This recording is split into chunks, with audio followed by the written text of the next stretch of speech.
Hello നമസ്കാരം. എല്ലാവർക്കും എൻ്റെ ചാനലിലേക്ക് വീണ്ടും സ്വാഗതം. ഇന്നത്തെ വീഡിയോയിൽ നമ്മൾ നോക്കുന്നത് കേരള PSCയുടെ സൈറ്റിൽ വന്നിരിക്കുന്ന നോട്ടിഫിക്കേഷന് എങ്ങനെയാണ് അപേക്ഷ സമർപ്പിക്കേണ്ടത് എന്നതാണ്. വീഡിയോ ഇഷ്ടമാകുകയാണെങ്കിൽ ലൈക്ക് ചെയ്യാനും ഷെയർ ചെയ്യാനും ചാനൽ ഒന്ന് സബ്സ്ക്രൈബ് ചെയ്ത് സപ്പോർട്ട് ചെയ്യാനും മറക്കല്ലേ. എങ്ങനെ അപേക്ഷിക്കാമെന്ന് നോക്കാം. ഗൂഗിളിന്റെ പുതിയൊരു പേജ് ഓപ്പൺ ചെയ്തതിന് ശേഷം ഇതിൽ കേരള PSC എന്ന് ടൈപ്പ് ചെയ്തു നൽകുക. ഓപ്പൺ ആയിട്ട് വരുന്ന നെക്സ്റ്റ് പേജിൽ നൽകിയിരിക്കുന്ന കേരള പബ്ലിക് സർവീസ് കമ്മീഷൻ അഥവാ കേരള PSC.gov.in എന്നുള്ള ഓപ്ഷൻ ക്ലിക്ക് ചെയ്ത് കണ്ടിന്യൂ ചെയ്യുക. ശേഷം വരുന്ന ഭാഗത്ത് നൽകിയിരിക്കുന്ന വൺ ടൈം രജിസ്ട്രേഷൻ ലോഗിൻ എന്ന ഓപ്ഷനാണ് ക്ലിക്ക് ചെയ്ത് കൊടുക്കേണ്ടത്. ശേഷം ഇതുപോലൊരു പേജാണ് ലഭിക്കുക. ഓൾറെഡി PSCയുടെ സൈറ്റിൽ അക്കൗണ്ട് ക്രിയേറ്റ് ചെയ്തവർക്കാണ് PSC വിളിച്ചിരിക്കുന്ന നോട്ടിഫിക്കേഷനുകൾക്ക് അപേക്ഷ സമർപ്പിക്കാൻ സാധിക്കുന്നത്. പ്രൊഫൈൽ ക്രിയേറ്റ് ചെയ്യാത്ത വ്യക്തികൾ ന്യൂ രജിസ്ട്രേഷൻ എന്നുള്ള ഓപ്ഷനിലെ സൈൻ അപ്പ് എന്നുള്ള ഓപ്ഷൻ ക്ലിക്ക് ചെയ്തുകൊണ്ട് അക്കൗണ്ട് ക്രിയേറ്റ് ചെയ്യാവുന്നതാണ്. Qualification details, Aadhaar card, photograph, signature തുടങ്ങിയ കാര്യങ്ങളാണ് PSC അക്കൗണ്ട് ക്രിയേറ്റ് ചെയ്യാൻ വേണ്ടി വരുന്നത്. PSC സൈറ്റിൽ നോട്ടിഫിക്കേഷൻ അയക്കുന്നതിൽ ഫീസ് ഒന്നും അടച്ചു കൊടുക്കേണ്ടതായിട്ടില്ല. അക്കൗണ്ട് ക്രിയേറ്റ് ചെയ്യുന്ന ഏതൊരു വ്യക്തിക്കും PSCയുടെ സൈറ്റിൽ ലോഗിൻ ചെയ്ത് കയറി അപേക്ഷ സമർപ്പിക്കാവുന്നതാണ്. ഓൾറെഡി യൂസർ ID പാസ്വേഡ് ഉള്ള വ്യക്തികൾ യൂസർ IDയും പാസ്വേഡും ക്യാപ്ച കോഡും നൽകിയതിനു ശേഷം ലോഗിൻ എന്നുള്ള ഓപ്ഷൻ ക്ലിക്ക് ചെയ്തുകൊണ്ട് കണ്ടിന്യൂ ചെയ്യാവുന്നതാണ്. യൂസർ IDയോ പാസ്വേഡോ മറന്നുപോയ സൈറ്റിൽ റീസെറ്റ് ചെയ്യാനുള്ള ഓപ്ഷൻസ് അവൈലബിൾ ആണ്. യൂസർ ID ആണ് മറന്നു പോകുന്നതെങ്കിൽ സൈറ്റിൽ കൊടുത്തിരിക്കുന്ന ഈ ഒരു ഫോർമാറ്റിൽ KL സ്പേസ് ഇട്ടതിന് ശേഷം USR എന്ന് ടൈപ്പ് ചെയ്ത് 9231666166 എന്ന നമ്പറിലേക്ക് ആദ്യം അക്കൗണ്ട് ക്രിയേറ്റ് ചെയ്യുന്ന സമയത്ത് നൽകിയിരുന്ന ഫോണിൽ നിന്നും ടെക്സ്റ്റ് മെസ്സേജ് അയച്ചാൽ മതിയാകും. യൂസർ ID ലഭിക്കുന്നതാണ്. പാസ്വേഡ് ആണ് മറന്നു പോയിരിക്കുന്നതെങ്കിൽ സൈറ്റിൽ നൽകിയിരിക്കുന്ന ഫോർഗോട്ട് പാസ്വേഡ് എന്നുള്ള ഓപ്ഷൻ ക്ലിക്ക് ചെയ്തുകൊണ്ട് പാസ്വേഡ് റീസെറ്റ് ചെയ്യാവുന്നതാണ്. അക്കൗണ്ട് ലോഗിൻ ചെയ്യുന്ന സമയത്ത് OTP വെരിഫിക്കേഷൻ പ്രോസസ് ഉണ്ടായിരിക്കുന്നതാണ്. ഫോണിലേക്കോ മെയിലിലേക്കോ വന്നിരിക്കുന്ന OTP കൊടുത്ത് കണ്ടിന്യൂ ചെയ്താൽ PSCയുടെ ഹോം പേജിലേക്ക് വരാവുന്നതാണ്. ഈ ഒരു ലോഗിൻ പേജ് യൂസ് ചെയ്താണ് അപേക്ഷ സമർപ്പിക്കേണ്ടതും ഹോൾ ടിക്കറ്റുകൾ എടുക്കേണ്ടതും. ഞാനിവിടെ അപേക്ഷ സമർപ്പിക്കുന്നതാണ് കാണിക്കുന്നത്. അതിനായി ഞാനിവിടെ നോട്ടിഫിക്കേഷൻസ് എന്നുള്ള ഓപ്ഷൻ ഒന്ന് ക്ലിക്ക് ചെയ്ത് നൽകുന്നുണ്ട്. അപേക്ഷ സമർപ്പിക്കാൻ ആഗ്രഹിക്കുന്ന കാറ്റഗറി നമ്പർ അറിയാമെങ്കിൽ കാറ്റഗറി നമ്പർ എന്നുള്ള ഓപ്ഷനിൽ ക്ലിക്ക് ചെയ്ത് കാറ്റഗറി കോഡും ഇയറും ടൈപ്പ് ചെയ്ത് നൽകുക. ഇയറിന്റെ 2 ഡിജിറ്റ് അവിടെ ഉണ്ടാകും. എൻഡിങ് 2 ഡിജിറ്റ് ടൈപ്പ് ചെയ്തതിന് ശേഷം ക്വിക്ക് അപ്ലൈ എന്നുള്ള ഓപ്ഷൻ ക്ലിക്ക് ചെയ്തുകൊണ്ട് കണ്ടിന്യൂ ചെയ്യാവുന്നതാണ്. എലിജിബിൾ ആയിട്ടുള്ള കാറ്റഗറികൾക്ക് ഇതുപോലെ അപ്ലൈ നൗ എന്നുള്ള ഓപ്ഷൻ ലഭിക്കുന്നതാണ്.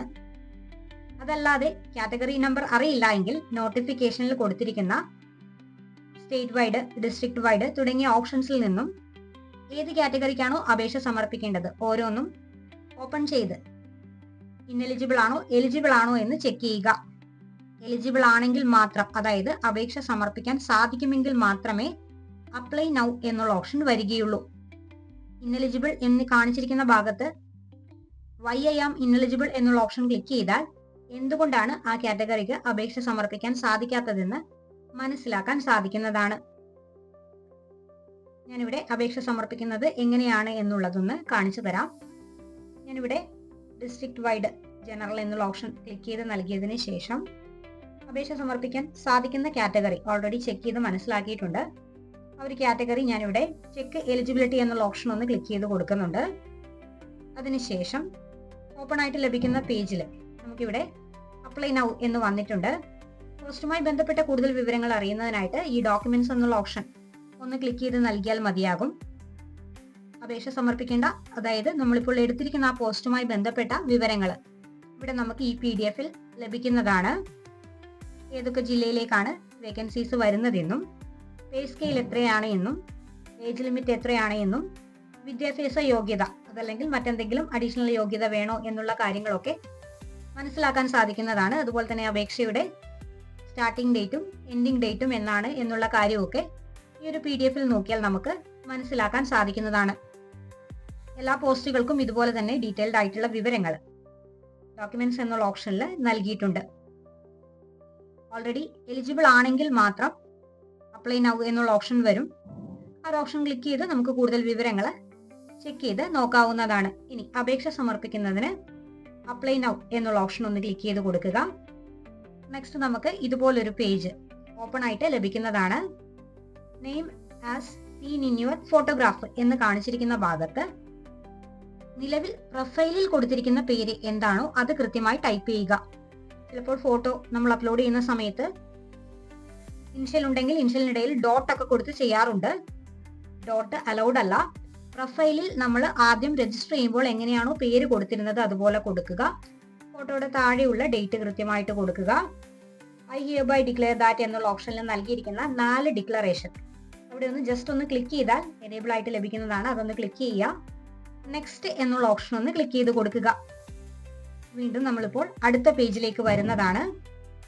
ഏത് ജില്ലയിലേക്കാണോ അപേക്ഷ സമർപ്പിക്കുന്നത് ആ ജില്ല ഒന്ന് സെലക്ട് ചെയ്ത് നൽകുക.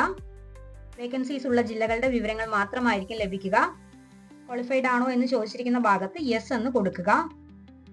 ശേഷം വരുന്ന ഭാഗത്ത് താഴോട്ടായിട്ടൊന്ന് സ്ക്രോൾ ചെയ്യാം. എക്സാമിനേഷൻ സെന്റർ പ്രിഫേർഡ് എന്ന് ചോദിച്ചിരിക്കുന്ന ഭാഗത്ത് ഏത് ജില്ലയിലെ ഏത് എക്സാം സെന്റർ ആണോ നമുക്ക് വേണ്ടത്, അതായത് അപേക്ഷ സമർപ്പിച്ചിരിക്കുന്ന ഡിസ്ട്രിക്റ്റിലെ ഏത് എക്സാം സെന്റർ ആണോ വേണ്ടത് അതാണ് സെലക്ട് ചെയ്ത് കൊടുക്കേണ്ടത്. ഡിസ്ട്രിക്റ്റും താലൂക്കുമാണ് ചൂസ് ചെയ്യാൻ സാധിക്കുക. ഡിഫോൾട്ട് ആയിട്ട് ഡിസ്ട്രിക്റ്റ് അവിടെ സെലക്ട് ആയിട്ടുണ്ട്. അതിനുശേഷം സൈറ്റിൽ കാണിച്ചിരിക്കുന്ന താലൂക്കുകളിൽ ഏതാണോ വേണ്ടത് അത് സെലക്ട് ചെയ്യുക. ഞാനിവിടെ ഓൾറെഡി തിരുവനന്തപുരം സെലക്ട് ചെയ്തത് കൊണ്ടാണ് തിരുവനന്തപുരത്തിന്റെ ബേസിക് ആയിട്ടുള്ള ഡിസ്ട്രിക്ട് ഡീറ്റെയിൽസ് ഇവിടെ വന്നിരിക്കുന്നത്. അപേക്ഷകന്റെ ഡിസ്ട്രിക്റ്റ് അല്ല ഉദ്ദേശിച്ചിരിക്കുന്നത്, പരീക്ഷാ സെന്റർ വരുന്ന ഡിസ്ട്രിക്റ്റിന്റെ ഡീറ്റെയിൽസും അതുപോലെ തന്നെ താലൂക്ക് വിവരങ്ങളുമാണ്. ശേഷം ഡിക്ലറേഷൻ ക്ലിക്ക് ചെയ്യാം. ഒന്നും കൂടി വിവരങ്ങൾ ഒന്ന് ചെക്ക് ചെയ്യാം. റിവ്യൂ ഓപ്ഷൻ ക്ലിക്ക് ചെയ്തുകൊണ്ട് കണ്ടിന്യൂ ചെയ്യുക. ശേഷം വരുന്ന പേജിലെ ഡിക്ലറേഷൻ ക്ലിക്ക് ചെയ്തതിന് ശേഷം സബ്മിറ്റ് ആപ്ലിക്കേഷൻ എന്നുള്ള ഓപ്ഷൻ ക്ലിക്ക് ചെയ്യുന്നതോടുകൂടി അപേക്ഷ സബ്മിറ്റ് ആവുന്നതാണ്. ഒരിക്കൽ സബ്മിറ്റ് ചെയ്തിരിക്കുന്ന ആപ്ലിക്കേഷൻ ഡിലീറ്റ് ചെയ്യാനോ എഡിറ്റ് ചെയ്യാനോ പിന്നീട് സാധിക്കുന്നതല്ല. മുൻപ് സമർപ്പിച്ചിട്ടുള്ള അപേക്ഷയുടെ ഡീറ്റെയിൽസും മൈ ആപ്ലിക്കേഷൻസ് എന്നുള്ള ഓപ്ഷൻ ക്ലിക്ക് ചെയ്ത് കണ്ടിന്യൂ ചെയ്താൽ നമുക്ക് നോക്കി മനസ്സിലാക്കാൻ സാധിക്കുന്നതാണ്.